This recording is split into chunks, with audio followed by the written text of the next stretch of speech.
Welcome back.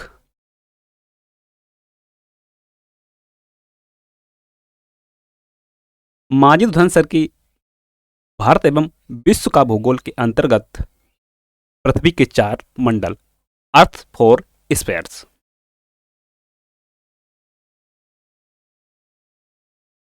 पृथ्वी के धरातल पर चार मंडल पाए जाते हैं। पृथ्वी के धरातल पर चार मंडल पाए जाते हैं। कौन कौन से हैं? पहला है वायुमंडल,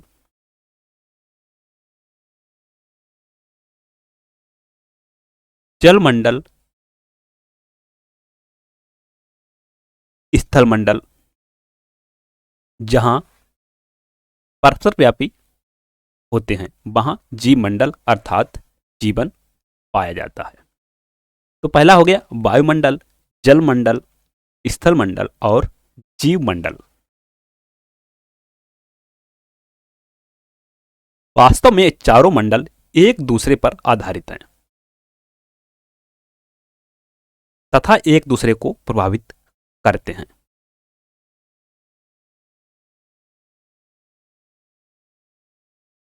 वायुमंडल एटमॉस्फेयर पृथ्वी के चारों ओर गैस के आवरण इनवेलप को वायुमंडल कहते हैं। पृथ्वी के ओर जो एक गैस का आवरण है इसे ही वायुमंडल कहते हैं। वायुमंडल में पाई जाने वाली गैसों की उत्पत्ति पृथ्वी के आंतरिक भाग से ही हुई है। अब ये गैसें पृथ्वी के आंतरिक भाग से ही आई हैं। वायुमंडल के निचले भाग में देखें तो nitrogen, oxygen, organ, carbon dioxide तथा वाष्प का ऐसा मिश्रण है जिसमें जीवन संभव है।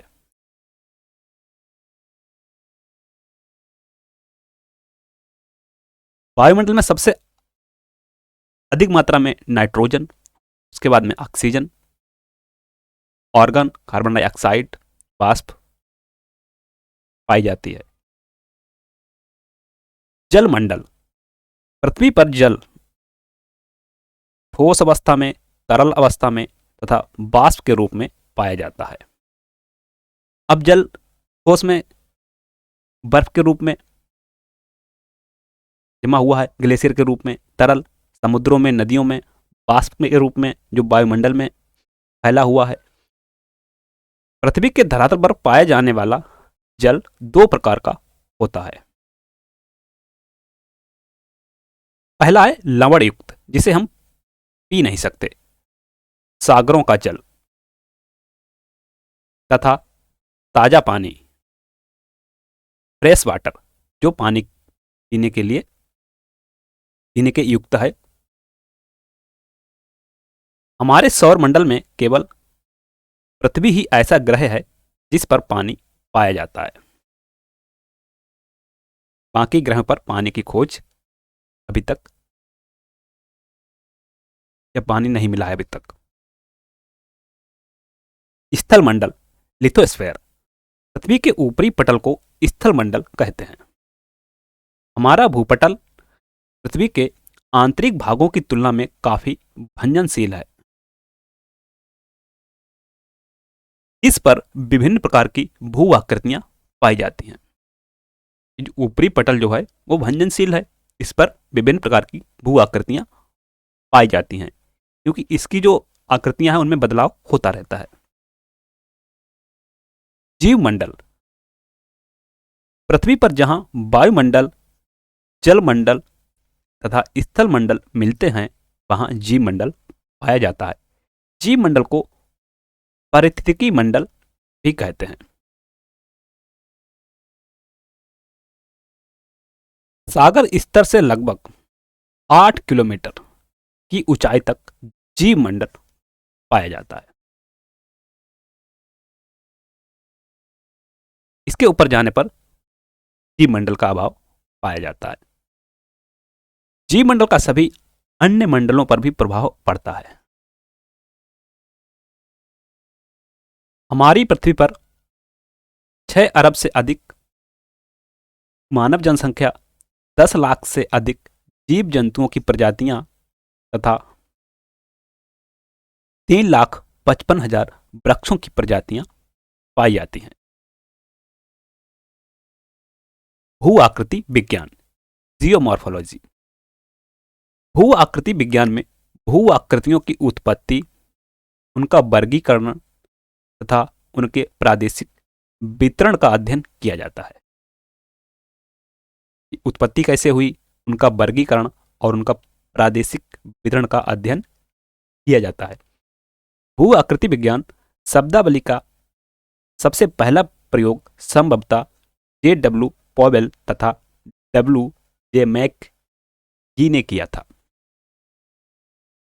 उनके अनुसार भू आकृति विज्ञान का उद्देश्य पृथ्वी की भू आकृतियों के परीक्षण के आधार पर भूपटल का इतिहास संकलित करना है।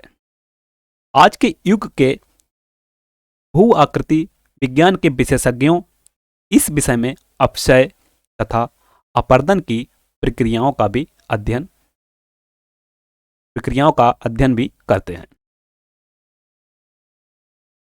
भू आकृति विज्ञान को मानवीय भू आकृति विज्ञान तथा प्रायोगिक भू आकृति विज्ञान में विभाजित किया जाता है। पहला है मानवीय भू आकृति विज्ञान तथा दूसरा है प्रायोगिक भू आकृति विज्ञान। अब बात करते हैं पृथ्वी की आंतरिक संरचना की।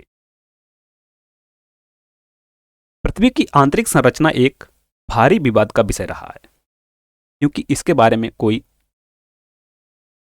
प्रत्यक्ष जानकारी तो है नहीं। पृथ्वी की आंतरिक संरचना के संबंध में कोई प्रत्यक्ष प्रमाण नहीं है। इसी कारण बहुत से समय तक तापमान, दाब तथा पृथ्वी के घनत्व के आधार पर पृथ्वी की आंतरिक संरचना जानने का प्रयास किया जाता रहा है कि अनुमान के अनुसार ही पृथ्वी की संरचना को जानने का प्रयास किया जा रहा है। भूकंपीय लहरें तथा पृथ्वी की आंतरिक संरचना। पृथ्वी की विभिन्न परतों में भूकंपीय लहरों के व्यवहार से पृथ्वी की आंतरिक संरचना के बारे में विश्वसनीय तथा सटीक ज्ञान प्राप्त हुआ है। जो भूकंपीय लहरें हैं उनका व्यवहार कहाँ पर कैसा रहता है, इसके बारे में पृथ्वी की आंतरिक संरचना के बारे में विश्वसनीय तथा सटीक ज्ञान प्राप्त हुआ है। किसी भूकंप के आने पर भूकंप का फोकस से विभिन्न प्रकार की लहरें उत्पन्न होती हैं। इन भूकंपीय लहरों को 3 वर्गों में विभाजित किया जा सकता है। पहला है प्राथमिक लहरें, प्राइमरी वेव्स, द्वितीयक लहरें, सेकेंडरी वेव्स तथा ऊपरी परत की लहरें, सरफेस वेव्स। प्राथमिक लहरें, प्राइमरी वेव्स। प्राथमिक लहरों को अनुदैर्घ्य तरंग लहरें या लॉन्गिट्यूडनल वेव्स अथवा संपीड़ित लहरें भी कहते हैं। इस प्रकार की लहरों में कण प्रसारण की दिशा में कंपन करते हैं। इनकी आवृत्ति अधिक होती है। प्राथमिक लहरें ठोस तथा तरल अथवा सभी माध्यमों से गुजर सकती हैं। अब जो प्राथमिक लहरें हैं, चाहे ठोस हो या तरल हो, सभी माध्यमों से गुजर जाती हैं। जिस स्थान की चट्टानों की कठोरता अधिक होती है उनकी गति भी उतनी ही अधिक होती है। जो स्थान जितना ठोस होगा वहां पर उनकी गति उतनी ही अधिक होगी। तरल पदार्थ में इनकी गति कम हो जाती है। इन लहरों की तुलना ध्वनि लहरों से की जाती है। अगला है द्वितीयक लहरें। द्वितीयक लहरों को अनुप्रस्थ अथवा आड़ी ट्रांसवर्स लहरें भी कहते हैं। इन लहरों की तुलना प्रकाश की लहरों से की जाती है। द्वितीयक लहरें तरल माध्यम से नहीं गुजर पाती हैं। तो यहाँ पर जो प्राथमिक लहरें थीं वह तरल माध्यम से गुजर सकती थीं और जो द्वितीयक लहरें हैं वह तरल माध्यम से नहीं गुजर पाती हैं। ये लहरें पृथ्वी के विभिन्न भागों में स्थापित सभी भूकंपीय यंत्रों पर रिकॉर्ड नहीं की जाती। अब इनको सभी यंत्रों पर रिकॉर्ड नहीं किया जा सकता। ये लहरें फोकस से 103 डिग्री के कोण पर बाहर आती हैं तथा इस कोण के पश्चात एक छाया क्षेत्र बन जाता है। इससे यह सिद्ध होता है कि पृथ्वी की लगभग आधी गहराई पर एक तरल परत है जिसमें द्वितीयक लहरें प्रवेश नहीं कर पाती हैं। जो पृथ्वी की आधी गहराई है वहां पर एक तरल परत है जिसमें द्वितीयक लहरें प्रवेश नहीं कर पाती, अर्थात वे पृथ्वी के मध्य से भी नहीं गुजर पाती। धरातलीय तरंगे, सरफेस वेव्स, इन तरंगों को लंबी तरंगें, जो सरफेस वेव्स हैं इनको लंबी तरंगें भी कहते हैं। धरातलीय तरंगें कम आवृत्ति वाली दीर्घ तरंग दैर्घ्य की मानी जाती है। इनका निरूपित कंपन अधिकेंद्र के निकट विकसित होता है।